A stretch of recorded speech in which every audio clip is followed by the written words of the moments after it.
और जो पढ़ते क्या वेलकम बैक नहीं करेंगे आज।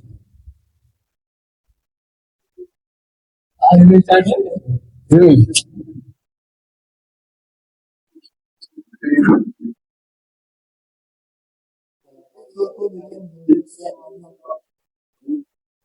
लास्ट वाला पढ़ाएंगे ना। देखो भाई, हाइड्रेशन ऑफ एल्कीन क्या अपने पास में है?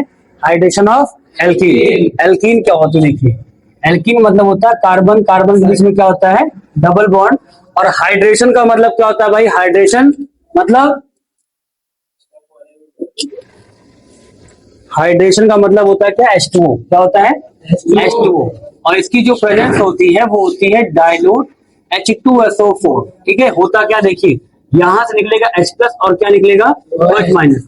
H जाएगा इस पे, OH जाएगा यहाँ। ठीक है, आप कैसे भी जोड़ लीजिए, H को यहाँ OH को यहाँ। ठीक है, क्या बनेगा देखिए, ये हो जाएगा क्या? CH3। और ये क्या हो जाएगा? CH2 और OH। ठीक है, तो यहाँ पे अपने पास में एल्कीन से क्या बन जाएगा? एल्कीन से बन जाएगा क्या? एल्कोहल। क्या बन जाएगा? एल्कोहल। ठीक है, इसकी हमको पढ़नी है क्या? मैकेनिज्म पढ़नी है। क्या पढ़नी है? मैकेनिज्म।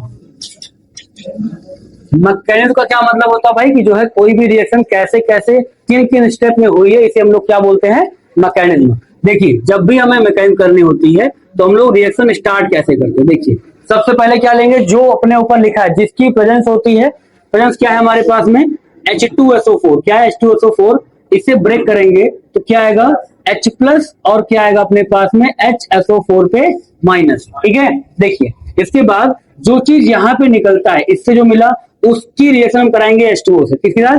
H2O। तो देखिए अपने पास में H2O का स्ट्रक्चर बनाते हैं ऐसे। ठीक है, अब साथ में अपने पास क्या है? H plus.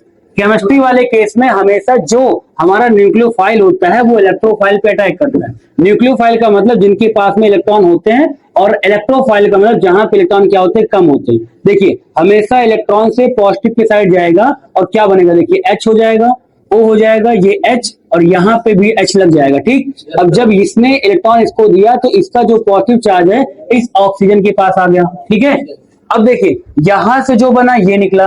अब इससे कराए इसकी से, अब जो दोनों की कराए रिएक्शन जो बन गया, इसे हम लोग बोलते हैं हाइड्रोनियम आयन। क्या बोलते हैं इसको? Hydronium ion.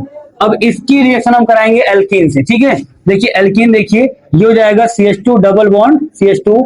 इसकी रिएक्शन कराएंगे HOH, और ये अपना क्या हो जाएगा? H। इस पे क्या है भाई? Plus charge. ठीक है, देखिए यहाँ पे इलेक्ट्रॉन को शिफ्ट करिए इधर, तो इस पे क्या आएगा? Minus charge. ये माइनस चार्ज इस हाइड्रोजन पे अटैक करेगा और हाइड्रोजन अपना टर्न यहाँ इधर, क्योंकि ऑक्सीजन अपने ऊपर प्लस चार्ज नहीं रखता है। तो बनेगा क्या? देखिए ये आ जाएगा CH2। CH2 पे क्या बन जाएगा? ये CH3। CH2 यहाँ का, एक H यहाँ का, CH3। और ये सिंगल बॉन्ड बन जाएगा। CH2 पे क्या आएगा? प्लस चार्ज, क्योंकि यहाँ पे क्या बनेगा? कार्बोकेटाइन। जो ये एरो इसकी जो टेल होती है, इस पे हमेशा प्लस आएगा, हेड पे आएगा माइनस चार्ज। ठीक है, साथ में अपने पास क्या निकल गया? H2O। ठीक, इसके बाद आते हैं हम लोग स्टेप 2 पे। ठीक है, स्टेप 2 में जो हमारा कार्बोकेटायन है उसकी रिएक्शन वाटर मॉलिक्यूल साथ कराएंगे। तो जैसे अपने पास ये CH3 है, ये अपने पास CH2 है प्लस, इसकी रिएक्शन कराइए वाटर के साथ। वाटर में हमारे पास फिर से वही लोन पेयर।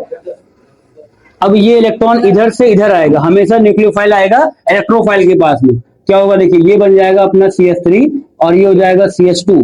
O के साथ में यहाँ पे H होगा, इस पे H होगा, और इसने इलेक्ट्रॉन दिया, किसने? ऑक्सीजन ने। इसके ऊपर क्या जाएगा? Plus charge. ठीक है, अब आइए स्टेप 3 पे। स्टेप 3 क्या होता है देखिए, स्टेप 3 में होगा, उसको उठाइए फिर से लिखिए। क्या बन जाएगा? CH3 CH2 और ये OH, यहाँ पे भी क्या होगा? H। इस पे होगा क्या? Plus charge. यहां से क्या होगा कि जो हमारा ऑक्सीजन है ये कभी भी अपने ऊपर प्लस चार्ज नहीं रखता, इलेक्ट्रॉन को अपनी तरफ खींचेगा, और यहाँ क्या बन जाएगा? ये बन जाएगा CH3 CH2 और OH, और साथ में क्या निकलेगा? H plus. देखिए स्टार्टिंग रिएक्शन कौन करा है? H plus. एंडिंग में क्या निकला? H plus. तो ये होता है हमारा कोई भी प्रेजेंस या फिर हमारा कोई भी कैटलिस्ट जो किसी भी रिएक्शन को इनिशिएट करेगा और एट द एंड रिएक्शन में खुद बहुत बच जाता है। ठीक है, तो ऐसे चीज को हम लोग क्या बोलते हैं? कैटलिस्ट बोल सकते हैं, या उसकी प्रेजेंस में रिएक्शन कराते हैं। ठीक है, तो ये हमारा हाइड्रेशन ऑफ एल्कीन है, जो आपके पेपर ऑफ पॉइंट से बहुत ही ज्यादा इंपॉर्टेंट है। समझ में आ गया भाई? दोबारा एक बार जाके देख लीजिएगा, आपको अच्छे समझ में आ जाएगा। ठीक है, थैंक यू।